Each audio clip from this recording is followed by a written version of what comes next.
10 days ago, my wife packed all her bags, grabbed the kids and decided to leave me, which left me home alone with only a roll of tissues and a TV remote controller to keep me company. But finally, after 10 days of visiting her sister in France, she's returning to the UK and back to the homestead, which is why I've decided to go out car camping.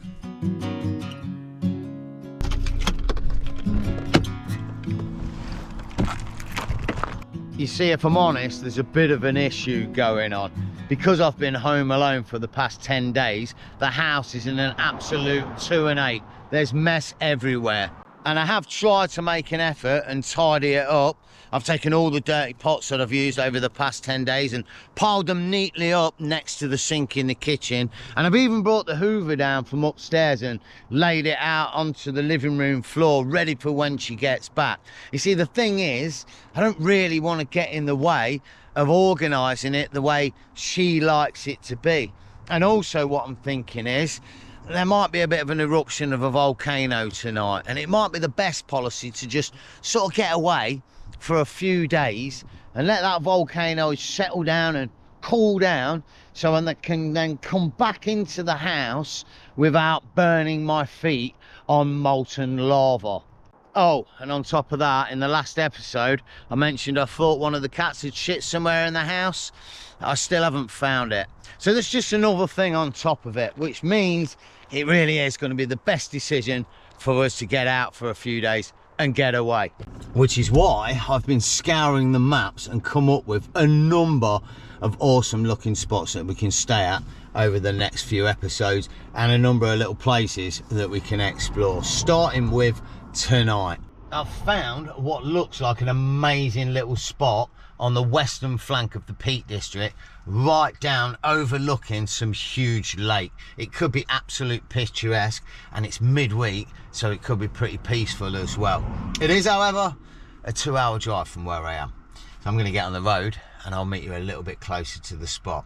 Hopefully, over the next few days and the next few episodes, it's going to be a pretty good little misadventure.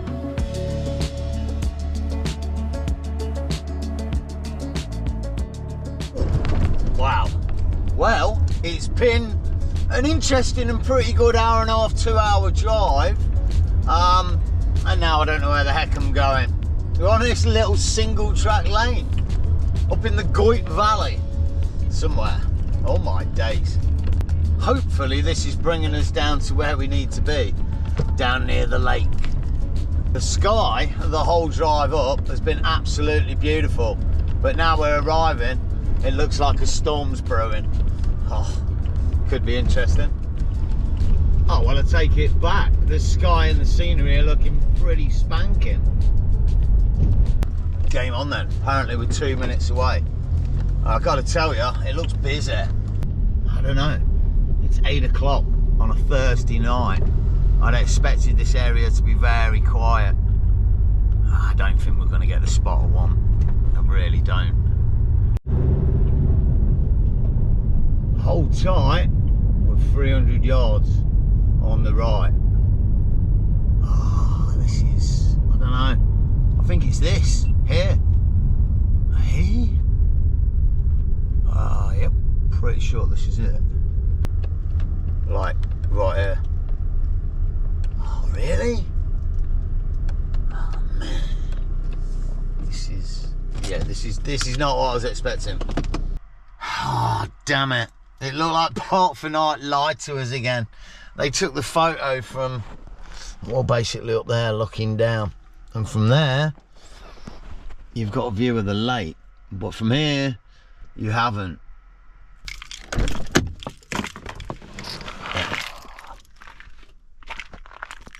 And I've got to be honest, I thought it was more of a lay-by off the road, not just sort of a patch on the side of the road. I think this road's going to be really quiet though.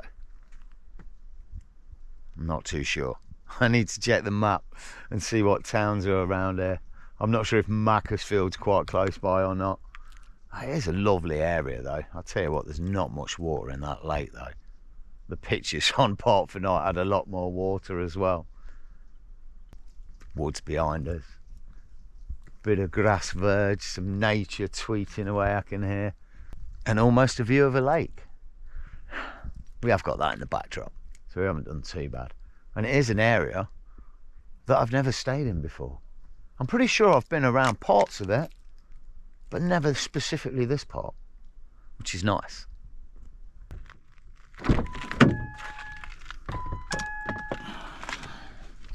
I don't really want to leave that on when I'm running the world's most power-hungry fridge at the minute. Nightmare, that Halfords thing again. Still not got a normal one sorted. I'll tell you what as well, this spot reminds me of Scotland. It really does. There's loads of midges around here. They're biting me already. I think we need to prioritise. I've got a few things to do while I'm up here on this particular trip or this particular episode. But for tonight, I want to get the crib set up. Little light muncher. And we've got to make a new window cover. Luckily, I brought a bit of Thermowrap with me. Good news. I think I've only let about 10 or 15 midges in the car. Wow. Also, I think I've got everything I need for making this new window cover. Oh, genius. And hopefully, a simple state of affairs. Maybe should test the prototype one first. Oh, gotta say it, I think that's looking good. Mate, I've got to turn this damn fridge off. It's driving me nuts. It sounds like we're getting ready for takeoff or something. It's just ridiculous. It's not like a normal fridge. It's sort of, it just keeps going. That's it. It's just blowing cold air. It's quite cold in there, but it's not like it gets down to temperature and then cuts out. So I'll do that bit manually. Oh, wow.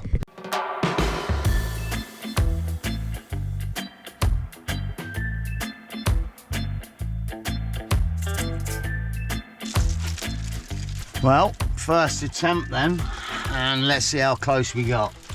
I'm feeling confident. Maybe a little bit of trimming required.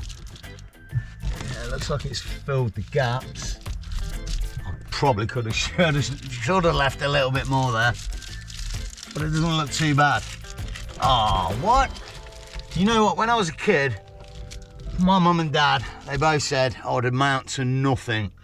But look at me now. Ah. Brilliant. Yeah, there's a little gap in that one. I've got to say it, and you won't see much, and that's the idea. That's probably the best one I've got out of all of them. The back one's got a few gaps, and then these ones down here, they just have little gaps. They're getting pretty old, and I think they need replacing. One thing that really annoys me about the setup in here though is these curtains. Because of this, you just can't get it straight. There's always a gap. Drives me nuts. There must be a way, something I can do, attach another bit of material or something. But it really does give the game away when you stand in front of the car at night and you can literally see a little bit of light at the top. Yeah, the stealth's gone. I'll tell you what though, cheers. This is genuinely really nice to get out in the wilds in the crib again. I've probably been back at the homestead for about 3 weeks now. 10 days with them going away and another load of days trying to organise bits and take the van to the garage for its next instalment of fixes. And to get out now and to get away from it all for a few days is, yeah, genuinely put a big smile on my face.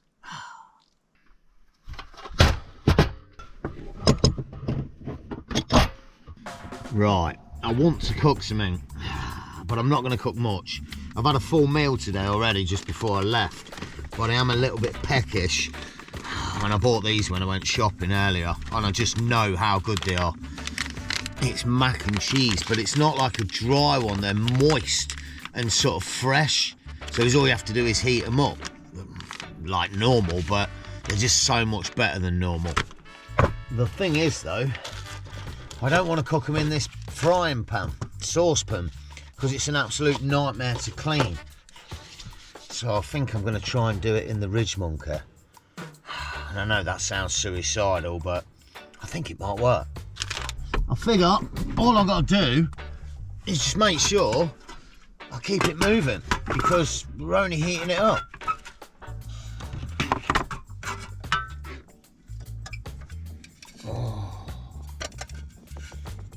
Yeah, that wasn't cleaned very well. Oh, I was thinking I wouldn't get the full pack in here, but hey ho, I might just go for it. Game on, you know. Oh, this is definitely gonna work. Oh shit. Oh, bugger. I'm questioning my choices a little bit. I'm just thinking, you know what these bloody ridge monkeys are like? A mild amount of flame and it's just going to absolutely disintegrate. You'd be better off putting a fag lighter under it and heating it up with that, I think, but hey ho. We'll watch it. Right, I'm going to actually give an honest verdict on this now. I don't think this is going to work. My theory is, nothing's getting warm. And any flavour that was on that mac and cheese at any point is now becoming a layer on the bottom of the pan. Screw it, I'm calling it. It's been going 60 seconds, it's already steaming. Let's go. Oh, damn it. It looks like there was once cheese on that mac. Oh, not anymore. Damn it. Oh, come on.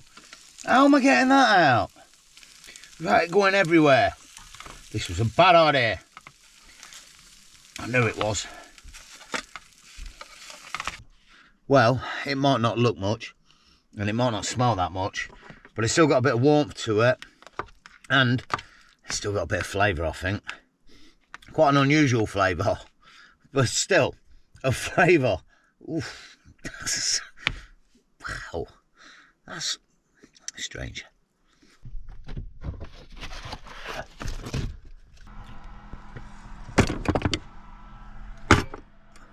Well, I've got to say it, and I know you're getting blurred out because what a beautiful start to the day.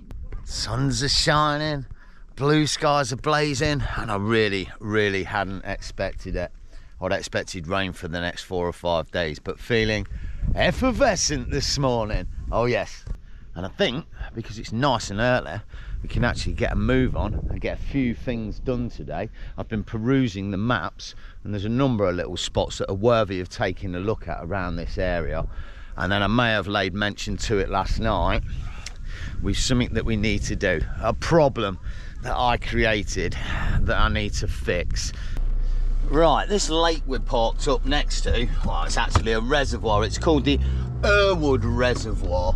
And there's a couple of spots that you can park up at it along the way. One in particular that's right on the corner. I passed it last night, but I didn't get a chance to stop. I figured we'd go check it out now and see what it's like for a future prospect. And just to show you guys.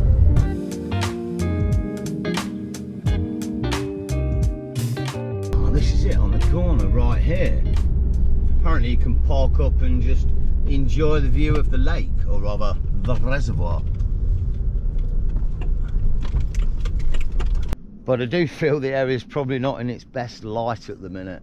The water's so low. It must be a beautiful little spot when it's full of water. And you can tell how low the water is. Look at the sailing club or whatever it's called over the way. Wow, their runs don't even go near the water. That's pretty crazy. What else as well, there must be some sort of strange airfield around here because I've been hearing odd biplanes and not normal sounding planes going over all night long around this area. That really does give you an idea of how low the water levels are though. Been hearing it on the TV, the hottest summer since records began ever or whatever it's been, and yeah, I guess this shows the proof of it. But hey ho, for us, there's more spots to explore. One just down the way, sort of the back shot of this reservoir. I'll show you when we get there. Oh, hang on a minute, we can't go anywhere. I've got to get this off my chest. It's been bugging me for months. Look, it's 2025 and design and manufacturing and engineering is at such a high level, it's possible for us to now go into space, yet some muppet can't even design a cup properly. Let me explain. You see, this device has two purposes. One, to hold liquid inside, and two, to allow that liquid to be poured out into one's mouth, specifically, through that hole there. It don't work. I mean, I know now on the experiment it's gonna look like it's working, but I can guarantee you when I'm driving along and trying to take a sup of coffee out of that cup, it's like trying to suck on a nipple. And that sounds wrong, but I mean like a baby nipple. Oh, no, like one of them baby bottle nipples. Jeez, I'll have to edit that. You know what I'm talking about. Like, trying to suck it and getting nothing. It's doing it again. It just teases me. It's been teasing me for months, and the worst of it is, I've actually got two of them. One's got a lid that actually does work and allow the liquid to flow, and then evidently there's this one that I always seem to pick up. Crap, I've got about a week with this bloody cup. I might just buy a new one on the road. Anyway, talking of the road, I had to get it off my chest. It's been driving me nuts. And now it's done. Let's go.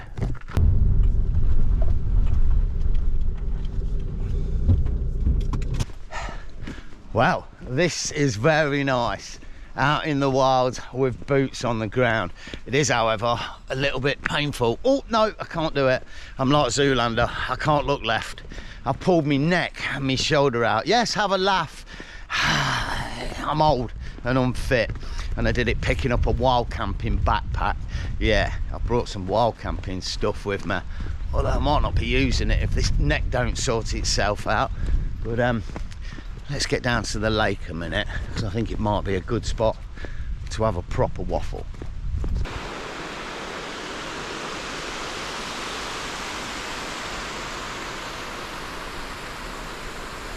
Well, it looks like this one's just as dry as the other one over the way.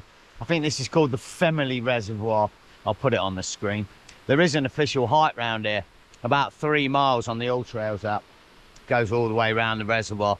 Probably take you about an hour and a half. Maybe not something that I'm going to be doing today. We've got other spots and things that we need to be doing.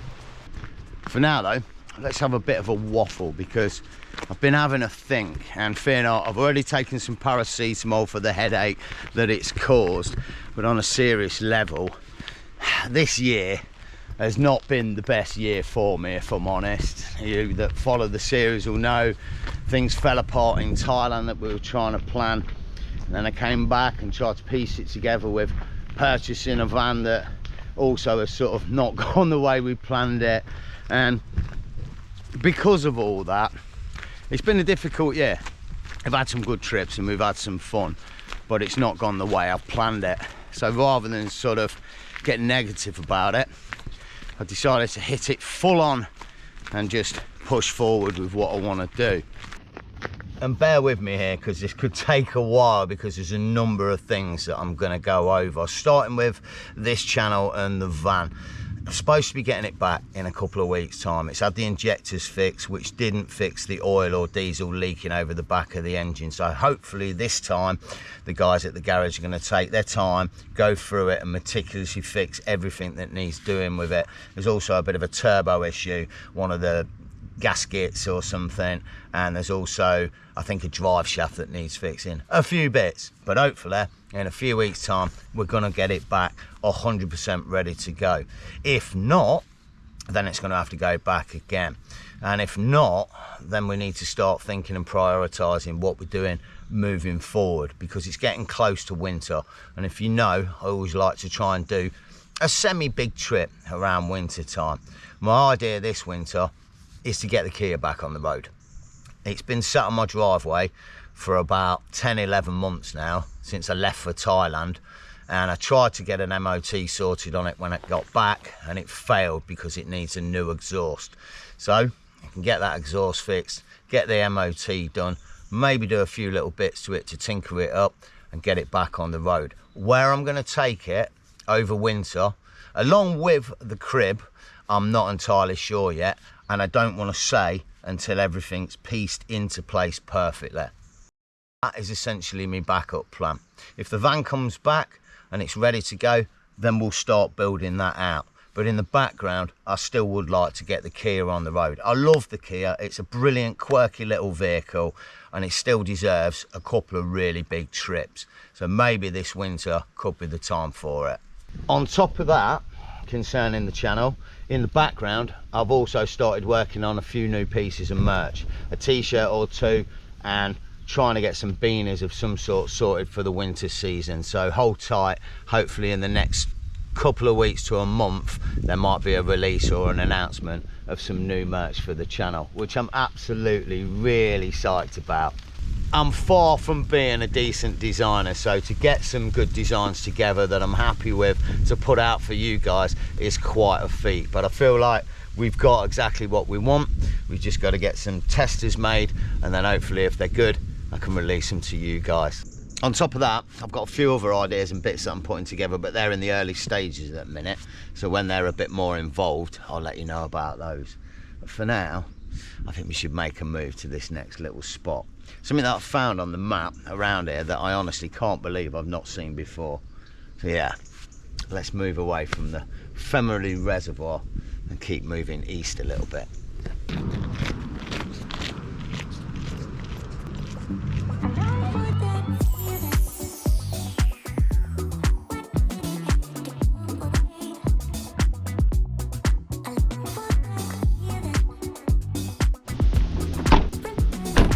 Oh man, my car won't lock. Oh, it won't lock.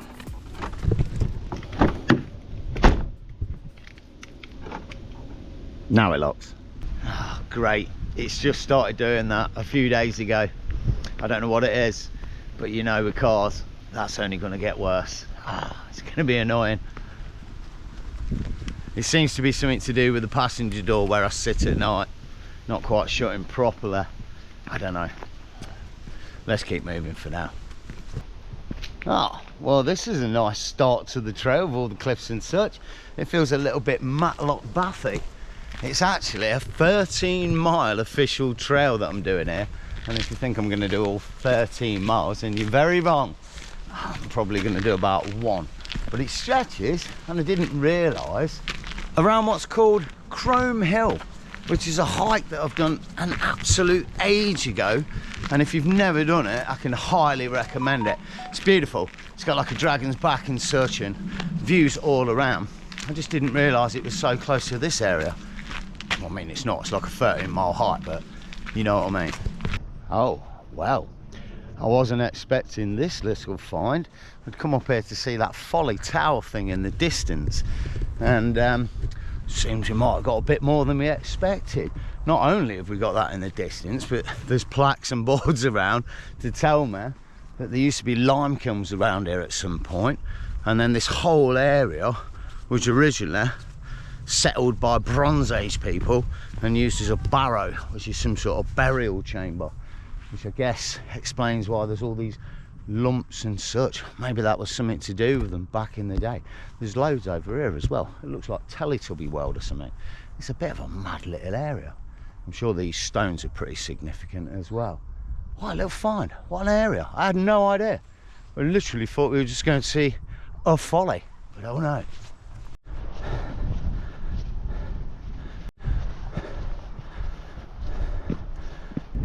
What a cool little find. The Solomon's Temple, no less.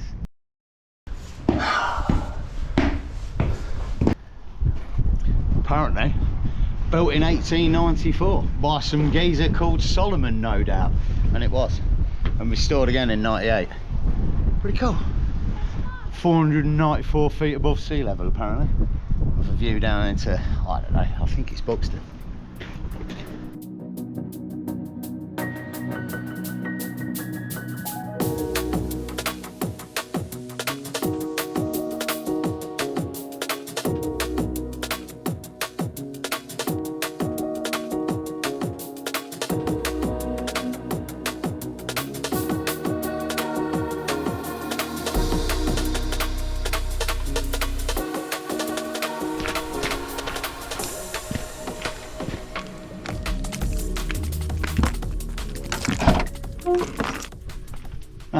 Back at the crib then, and all's well in the world. Although it's actually not, is it? Because if you saw the title of the video and the picture, well, I've got a bit of a problem, and the main reason that I came up here to the Peak District, and I know some of you think this is going to be crazy, But obviously some of you that are parents are going to be able to relate to this. You see, a couple of weeks ago we went to Scotland, me and my son, and while we were there the conversation of wild haggis came up, didn't it? And he wasn't convinced that they were wild or they existed.